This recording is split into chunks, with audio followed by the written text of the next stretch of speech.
Hey, welcome back to our family travel and homeschool adventures. If you're new here, we're a homeschooling family exploring the world one lesson at a time, and today's lesson is forts.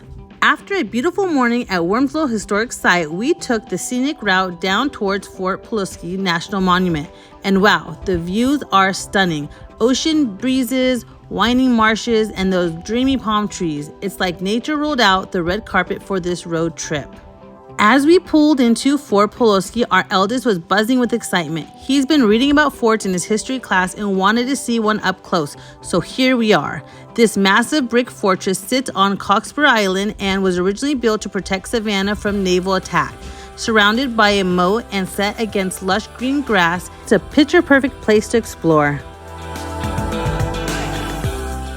After crossing the moat to get into the fort, our tour started on the ground floor.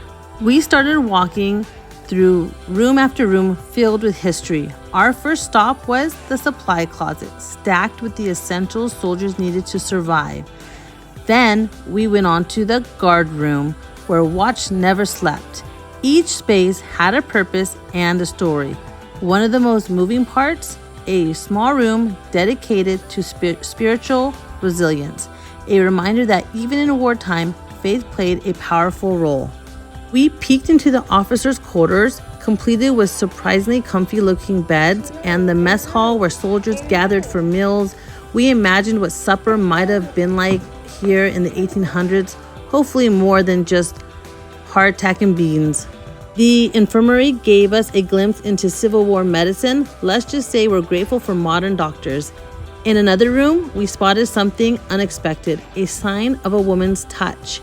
During wartime, nurses and women volunteered, often stepped in to help however they could. And of course, the powdered magazine. Thick walls, dark space, this is where they stored the gunpowder. One spark and boom. This had to be the most secure space in the whole fort.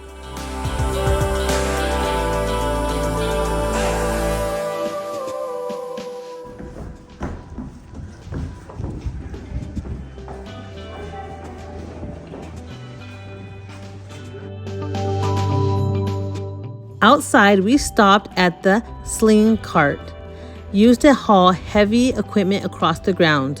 You can really get a sense of how much manual labor went into keeping this fort up and running.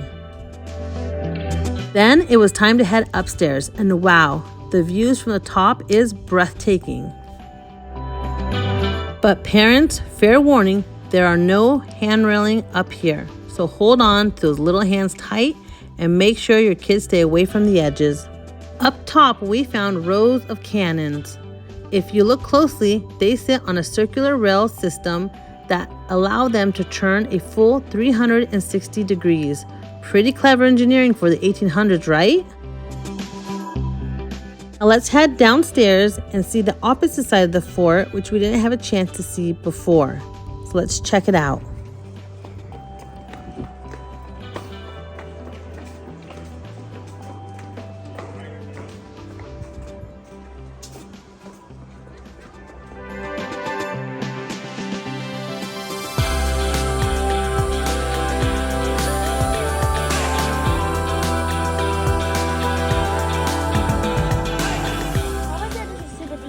Probably. As we were leaving the main grounds of the fort, we stumbled upon something unexpected. Hidden doors leading to an underground tunnel system. Our kids were fascinated, and it felt like stepping into a secret part of history. You can see along the ground and walls, it's lined with limestone and oyster shells. Exactly what we learned about in Wormsloe Historic Site.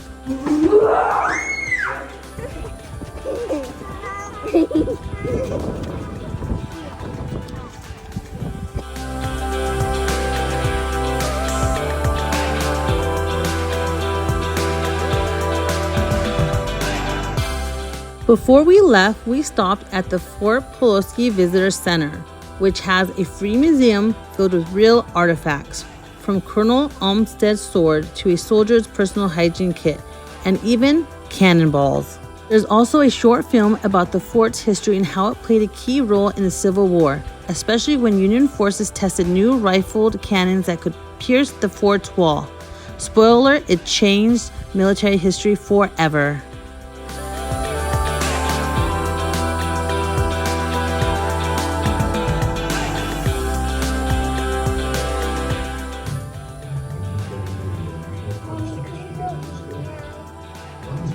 Just as the sun began to set, we passed a weathered sign pointing to the Cockspur Island Lighthouse, a silent guardian of the coast.